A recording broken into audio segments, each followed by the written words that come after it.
semua hadis yang menyebutkan bahwa Rasulullah SAW mengeraskan Bismillahirrahmanirrahim dhaif, tidak ada yang sahih. Ya. Pendapat jumhur dari pendapat imam yang tiga, yaitu Imam Maliki, Hanafi, Hambali. Mereka berpendapat tidak disyariatkan mengeraskan Bismillahirrahmanirrahim. Berdasarkan hadis riwayat Muslim, adalah Rasulullah SAW, kata Anas, adalah aku salat di belakang Rasulullah, Abu Bakar, Utsman, maka mereka tidak membaca Bismillahirrahmanirrahim. Kata riwayat yang lain, mereka memulai bacanya dengan Alhamdulillahirabbil alamin. Dengan dalam riwayat Ibnu Khuzaimah, mereka tidak mengeraskan bacaan Bismillahirrahmanirrahim. Bismillahirrahmanirrahim. Nahmaduhu wa nasta'inuhu wa nastaghfiruh wa na'udzu billahi min syururi anfusina wa sayyiati a'malina. May yahdihillahu fala mudilla lahu wa may yudlil fala hadiya lahu. Asyhadu an la ilaha illallah wahdahu la syarika lahu wa asyhadu anna sayyidana Muhammadan 'abduhu wa rasuluh la nabiyya wa la rasula ba'dah. Allahumma salli wa sallim wa barik ala sayyidina Muhammad wa ala ali sayyidina Muhammad wa alaina ajmain wa ba'du. Para pemirsa, para pendengar dimanapun Anda berada, semoga Allah Subhanahu wa ta'ala selalu dan selalu merahmati kita semuanya. Dan menjelang detik-detik terakhir di bulan Ramadan ini, semoga Allah Subhanahu wa ta'ala mengkabul serta menerima semua amalan-amalan kebaikan yang telah kita kerjakan selama Ramadan, dengan pengkabulan dan penerimaan yang terbaik dari Allah Subhanahu wa ta'ala, serta Allah Subhanahu wa ta'ala memperjumpakan kita semuanya dengan bulan Ramadan yang akan datang dalam keadaan sehat walafiat, dalam keadaan yang terbaik dari Allah Subhanahu wa ta'ala. Baik, lagi-lagi Salafi Wahabi, seperti yang ada dalam video, terkesan mensalahkan amalia-amalia, terkhusus amalia warga Indonesia, di mana mereka, warga kita, warga Indonesia, ketika membaca Al-Fatihah, maka mereka mendahuluinya dengan bacaan Bismillahirrahmanirrahim yang dibaca secara keras di sholat-sholat jahriyah. Jadi di sholat maghrib, isya, subuh itu sering, bukan sering ya, banyak masjid-masjid yang membaca Al-Fatihah didahului dengan Bismillahirrahmanirrahim yang dibaca secara keras. Bismillahirrahmanirrahim, Alhamdulillahirabbil alamin. Maka si Salafi Wahabi yang ada dalam video itu terkesan apa? Mensalahkan dengan mengatakan bahwa semua hadis yang menjelaskan tentang membaca basmalah dengan keras itu semuanya dhaif. Maka saya katakan, secara tidak langsung si Salafi Wahabi ini yang ada dalam video itu telah mendhaifkan semua ulama-ulama, terkhusus ulama-ulama Syafi'iyah, yang mana mereka itu mensunnahkan membaca basmalah pada saat membaca Al-Fatihah dibaca secara keras. Serta apa betul pernyataan dia bahwa hadisnya itu semuanya dhaif? Kita buktikan di antara dalil. Baik, sebelum saya membahas ini, saya ingin mengatakan kepada Anda bahwa masalah membaca basmalah di dalam sholat itu, ini masalah khilafiyah, masalah yang sudah diperselisihkan oleh ulama-ulama terdahulu, oleh ulama-ulama 4 madhab, sudah diperselisihkan apakah sunnah dibaca, apakah tidak sunnah dibaca. Ini sudah menjadi masalah khilafiyah. Sekali lagi, kalau masalah khilafiyah ya udah, tinggal kita itu mau ikut yang mana, nggak usah dipermasalahkan, apalagi sampai menyalahkan orang lain yang mengikuti pendapat yang tidak diikuti oleh kelompok-kelompok mereka dengan mengatakan bahwa dalil yang mereka pakai adalah semuanya dhaif. Baik, masalah ini adalah masalah khilafiyah. Di antara mereka ada yang mensunnahkan, cuman dibacanya itu secara sirri, secara lirih. Jadi Ada pendapat yang pertama mengatakan bahwa membaca basmalah ketika membaca Al-Fatihah itu hukumnya sunnah. Cuman dibacanya bukan secara keras, tapi secara lirih. Nah, ini pendapatnya ulama-ulama Hanafiyah dan ulama-ulama Hanabilah. Jadi sunnah, cuman dibaca secara lirih, tidak keras. Baik. Ada pendapat yang kedua. Nah, ini pendapat yang kedua adalah pendapat yang kebanyakan dipakai oleh warga Indonesia. Yaitu pendapatnya Al-Imam Asy-Syafi'i. Ulama-ulama Syafi'iyah. Mereka berpendapat bahwa membaca basmalah dengan keras pada saat membaca Al-Fatihah itu hukumnya sunnah. Sunnah dibaca secara keras. Membaca secara keras itu hukumnya sunnah. Disunnahkan membaca dengan keras bacaan basmalah ketika membaca Al-Fatihah. Ini pendapatnya ulama-ulama Syafi'iyah.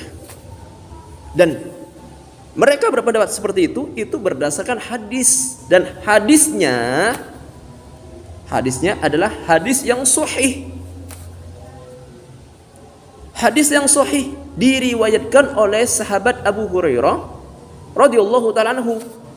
Beliau meriwayatkan hadis Nabi Muhammad sallallahu alaihi wasallam mengatakan, Nabi mengatakan ini. Qala Rasulullah sallallahu alaihi wasallam, "Idza qara'tum alhamdulillahi rabbil alamin faqra'u bismillahirrahmanirrahim. فإنها أم القرآن وأم الكتاب والسبع المثاني وبسم الله الرحمن الرحيم إحدى آياتها." Sabda Nabi apa? Kata Nabi apa? Wahai sahabat-sahabatku, wahai umatku, ketika kalian membaca Alhamdulillahirabbil alamin, jangan lupa baca Bismillahirrahmanirrahim. Karena Al-Fatihah itu adalah Ummul Quran, induknya Al-Quran. Ummul Kitab adalah induknya Al-Quran. Dan wasab'ul masani, 7 ayat yang diulang-ulang. Bahkan selanjutnya kata Nabi, wa bismillahirrahmanirrahim ihda ayatiha, dan bismillahirrahmanirrahim itu salah satu dari ayat-ayat Al-Fatihah. Dan hadisnya ini adalah sahih, bahkan ini hadis disahihkan oleh tokoh Anda, tokoh Salafi Wahabi, yaitu Syekh Albani mensahihkan hadis ini. Coba Anda lihat, Anda baca, Anda murojaah, Anda baca, Anda lihat di Silsilatul Ahadits As-Shahihah dan Sahih Al-Jami' As-Shaghir, Al-Albani mensahihkan hadis ini. Jadi saya heran dengan kelompok-kelompok Salafi Wahabi. Kan mereka itu sering ketika mereka membacakan hadis, ujung-ujungnya mengatakan hadis ini disahihkan oleh Al-Albani, hadis ini didhaifkan oleh Al-Albani. Tapi dalam masalah ini, kenapa Anda tidak ikut pensahihan Al-Albani dalam masalah ini? Sehingga Anda mengatakan bahwa semua hadisnya adalah dhaif. Berarti dengan ini Anda secara tidak langsung telah mendhaifkan Al-Albani, tokoh Anda sendiri. Al-Albani menenaskan langsung, bahkan pengikut-pengikut mereka, ya, sebagian Salafi Wahabi itu yang bukan yang ada dalam video tersebut, mengatakan bahwa kama nasso alaihi syekhuna Al-Albani, katanya. Jadi Al-Albani saja mensahihkan. Baik. Jadi tidak benar apa yang dikatakan oleh si Salafi Wahabi yang ada dalam video tersebut, bahwa semua hadisnya adalah dhaif. Berarti secara tidak langsung Anda telah mendhaifkan semua ulama-ulama Syafi'iyah yang berpendapat bahwa membaca basmalah pada saat membaca Al-Fatihah itu hukumnya sunnah dikeraskan. Dan sekaligus Anda telah mendhaifkan apa yang disahihkan oleh tokoh Anda sendiri, yaitu Al-Albani. Baik. Kemudian ada pendapat yang ketiga, yaitu pendapat dari kalangan ulama-ulama Malikiyah. Nah, yang masyhur dari ulama Malikiyah itu mengatakan bahwa membaca basmalah makruh hukumnya, baik dibaca secara keras atau dibaca secara lirik, semuanya makruh. Cuman ada sebagian dari ulama Malikiyah yaitu Al-Imam Al-Qarafi, beliau itu mengatakan bahwa lebih berhati-hati untuk keluar dari perselisihan ulama, maka hendaknya basmalah dibaca. Cuman dibacanya itu bukan dengan cara yang keras, dibaca secara lirih. Baik.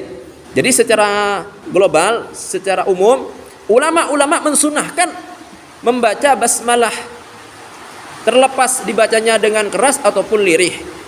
Ya. Ulama Syafi'i mengatakan sunnah membaca dengan keras.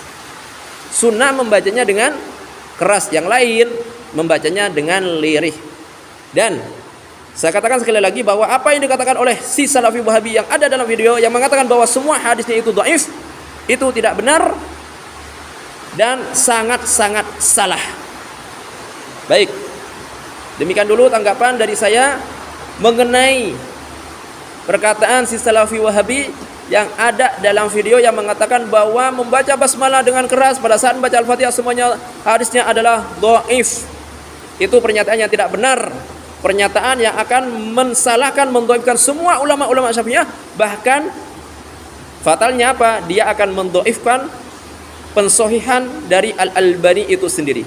Baik, demikian, semoga hal ini bisa bermanfaat. Dan sekali lagi saya ingatkan ya, kalau saya mengkritik itu demi meluruskan, demi tawasau bil haq, saling menasihati dalam kebenaran. Ad-dinun nasihah, agama itu saling menasihati. Seorang mukmin sejati adalah ketika melihat saudaranya fahamnya kok bertentangan, tidak sesuai dengan Ahlus Sunnah wal Jamaah, maka usaha diluruskan. Dan kalau mukmin sejati, maka dia akan menerima nasihat itu, bukan emosi, bukan malah membela diri, bahkan mengatakan Anda bukan meluruskan, Anda ini seperti kambing menyeruduk gunung katanya. Yang kata-kata Anda seperti itu mestinya Anda katakan kepada kelompok-kelompok Anda, yang mana kelompok-kelompok Salafi Wahabi itu menyeruduk, suka menyeruduk amalia-amalia warga-warga Indonesia, sering mengatakan bidah, menyalahkan, bahkan sampai mensyirik-syirikkan. Mestinya perkataan Anda yang mengatakan bahwa kambing menyeruduk gunung yang besar, itu Anda ucapkan kepada kelompok-kelompok Anda. Faham? Baik, demikian. Semoga Allah Subhanahu wa taala membuka hati kita dan Allah Subhanahu wa taala memberikan kepada kita semuanya hidayahnya, jalannya yang lurus, jalan yang selalu dijalani, ditapaki oleh Nabi Muhammad sallallahu alaihi wasallam dan generasi-generasi setelah beliau. Demikian, hadza minni wal afu minkum wallahu a'lam bissawab.